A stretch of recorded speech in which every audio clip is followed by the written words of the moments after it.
आज हम सूफी आंदोलन के बारे में देखेंगे। तो सूफी आंदोलन वैसे तो मैं बिना किताब के, लेकिन फिर भी इसमें एक बार किताब से दूसरी बार फिर इस सीरीज को दोबारा से रिवीजन करेंगे।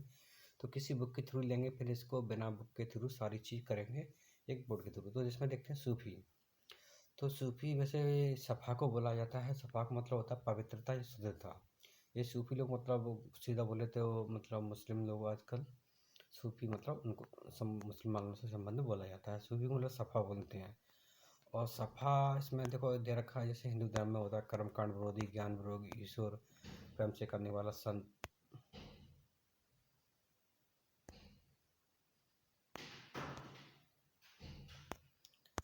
अ, प्रेम करने वाला संत। प्रारंभ में जो रबिया मतलब 8वीं शताब्दी में मंसूर अहलिल्ला का महत्वपूर्ण नाम था। और मंसूर हलाल ऐसे सूफी साधक रहे थे जिन्होंने स्वयं को अनहलक मतलब ईश्वर को जानने वाला घोषित किया था। इसके बाद सूफियों के दो वर्ग बन गए थे। कौन कौन से बन गए थे? एक देखो जिधर रखे इनके नाम थोड़े अलग टाइप के होते हैं, तो थोड़ा मुझे भी कहने में और शायद हो सकता है आपको सुनने में ना दिक्कत आए, मुझे कहने में दिक्कत आए। बहादत उल वजूद मतलब केवल परमात्मा की सत्ता, जो अद्वैतवाद को मानते थे, मतलब एक तरह से हिंदू में बोले तो अद्वैतवाद। बहादत उल सुदूद मतलब आत्मा परमात्मा दोनों को मानते हैं, द्वैतवाद। दोनों ने इस्लाम में प्रचलित बुराइयों को दूर करने के लिए, मतलब सीधी सी बात, जैसे हिंदू धर्म में बुराइयां थी, इस प्रकार से इस्लाम में जो बुराइयां थी उनको दूर करने के लिए काफ़ी कोशिश की थी। और इसके अलावा शरीयत मतलब कुरान और हदीस को लेकर के इनमें दो वर्ग बन गए थे। एक तो बारासरा और बेसरा। बेसरा देखो, बासरा कौन थे? शरीयत को मानते थे। बेसरा कौन थे? ये शरीयत को नहीं मानते थे। अब बासरा सूफियों ने जनता में अपनी पहचान बनाई, जबकि बेसरा को अच्छा नहीं माना गया, क्योंकि वो शरीयत देखो सीधी सी बात है, जो आजकल धर्म विरोधी इतने काम हो रहे हैं, तो जो धर्म के विरोध होते हैं उन लोगों को कम मानते हैं, लेकिन जो धर्म के लिए काम करते हैं उन लोगों को ज़्यादा माना जाता है। आजकल सरकार भी धर्म के आधार पर ही बनती है। आपने देखा होगा जो कौन सी मस्जिद है उसके आधार पर सरकार बन गई। अब इसमें देखते हैं कि अब देखो सूफी संत ईश्वर प्रतिमा और प्रीतम को मानते हैं। सूफी का विश्वास था कि ईश्वर प्राप्ति के लिए प्रेम संगीत की जा सकती है, और सूफियों ने सौंदर्य और संगीत को अधिक महत्व दिया।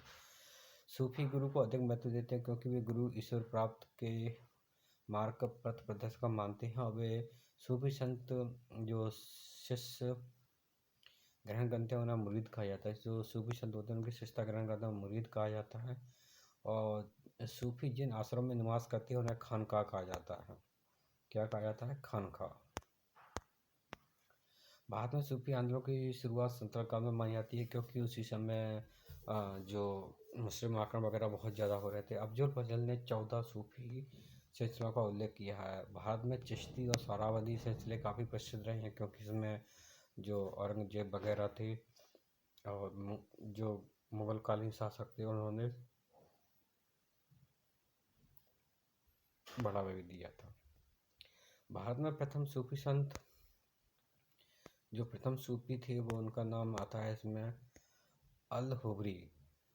सब उल हबूब यह सूफियों के प्रामाणिक ग्रंथ हैं। चिश्ती संप्रदाय भारत में सर्वाधिक लोकप्रियता चिश्तियों द्वारा अर्जित की गई थी। ख्वाजा मुइनुद्दीन चिश्ती, जो कि सिलसिले चिश्ती संप्रदाय के इस सिलसिले की स्थापना के हैरात में की गई थी। देखो भारत में सर्वाधिक लोकप्रियता चिश्तियों के द्वारा अर्जित की गई थी। इसमें ख्वाजा मुइनुद्दीन चिश्ती प्रमुख थे और सिलसिले की स्थापना हैरात में की गई थी। कहाँ की गई थी? हैरात में। भारत में इसे लाने का जो श्रेय था वो ख्वाजा मुइनुद्दीन चिश्ती को दिया जाता है, और जो मोहम्मद गौरी के साथ आए थे।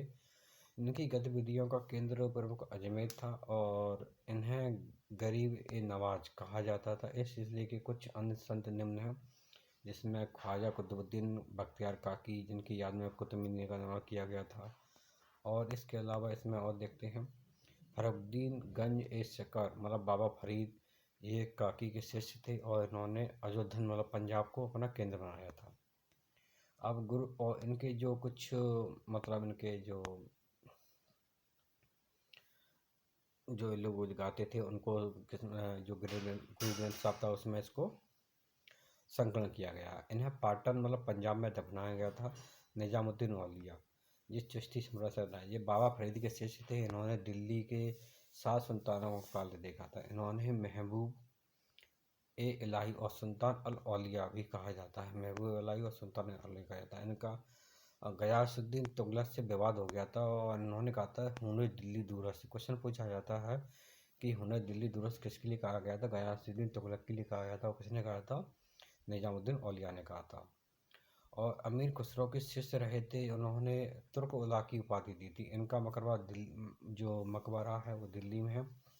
औलिया ने योग को प्राणायाम होता है उसकी पद्धति को इस हद तक अपनाया कि योग ही सिद्ध कहलाने लगे। उन्होंने संगीत को भी विशेष लगाव था। अब आते हैं इसके बाद में शेख बहाउद्दीन गरीब। बेचारे गरीब रहे होंगे शायद, कोई बात नहीं, ये अपने मतलब नहीं। उन्होंने चिश्ती संप्रदाय को दक्षिण भारत में स्थापित किया। वह दौलताबाद में अपना मुख्य केंद्र बनाया था। बुरहानपुर के सूफी संत मोहम्मद गेसू दराज को बंदा नवाज कहा जाता था। अब देखिए, जो चिश्ती संप्रदाय थी वो कैसे कैसे थी। ख्वाजामुद्दीन चिश्ती इसके प्रमुख हो गए। बख्ते काकी इसके शिष्य थे। फिर उसके बाद बाबा फरीद बने। अब बाबा फरीद ने के सीदी मौला और अलाउद्दीन साबिर और निजामुद्दीन औलिया। अब निजामुद्दीन औलिया के कौन कौन शिष्य रहे थे इसमें देख लेते हैं। इसमें एक तो रहे थे सिराजुद्दीन उस्मानी, जो कि आयना हिंद नाम दिया जाता है। अमीर खुसरो तुर्कोल्ला कहा जाता है। और नसीरुद्दीन, जो कि बंदा नवाज या चिरागे दिल्ली कहा जाता है। ये इसके शिष्य वगैरह रहे निजामुद्दीन औलिया के। ये चिश्ती संप्रदाय। चिश्ती संप्रदाय सूफी संत सादा जीवन व्यतीत करते थे तथा अमीर और बादशाहों के संपर्क से बचकर सब साधारण जनता के साथ में संपर्क में रहते थे सबसे ज़्यादा। अब आता है सोहरावर्दी सिलसिला। सोहरावर्दी सिलसिला इसमें देख लेते हैं क्या क्या है। इस सिलसिले की स्थापना शहाबुद्दीन सोहरावर्दी द्वारा बगदाद में की गई थी। बगदाद कहाँ है या मैं याद नहीं, कोई दिक्कत नहीं। इसकी स्थापना का श्रेय बहाउद्दीन जकारिया को दिया जाता है, जिन्होंने मुल्तान को अपना केंद्र बनाया था। जलालुद्दीन तबरीज, सैयद खुशजोश इस सिलसिले के कुछ अन्य सदस्य थे। शेख मूसा इस सिलसिले के प्रमुख संत थे, जो स्त्री का वेश में रहते थे और नृत्य और संगीत में अपना समय व्यतीत करते थे। चिश्तियों के विपरीत इन्होंने राज की संरक्षण स्वीकार किया था। सोहरावर्दी ने क्या, राज की संरक्षण में रहे थे इन्होंने, और राजाओं के मतलब हमेशा उसमें दरबार में रहे थे। कादिर सिलसिला। इस सिलसिले की स्थापना शेख अब्दुल कादिर जिलानी के द्वारा की गई थी। भारत में इस सिलसिले का प्रचार शाह नियामतुल्ला तथा सैयद मोहम्मद जिलानी के द्वारा किया गया था।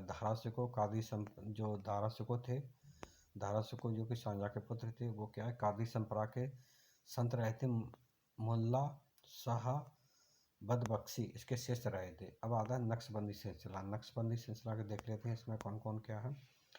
ख्वाजा बहाउद्दीन नक्शबंदी इस सिलसिले की स्थापना की थी। बाद में इस सिलसिले का प्रचार ख्वाजा वाकी बिल्ला द्वारा अकबर के अंतिम समय में किया गया था। शेख अहमद सरहिंदी इस सिलसिला के प्रमुख शिष्य थे, जिन्होंने क्या किया था,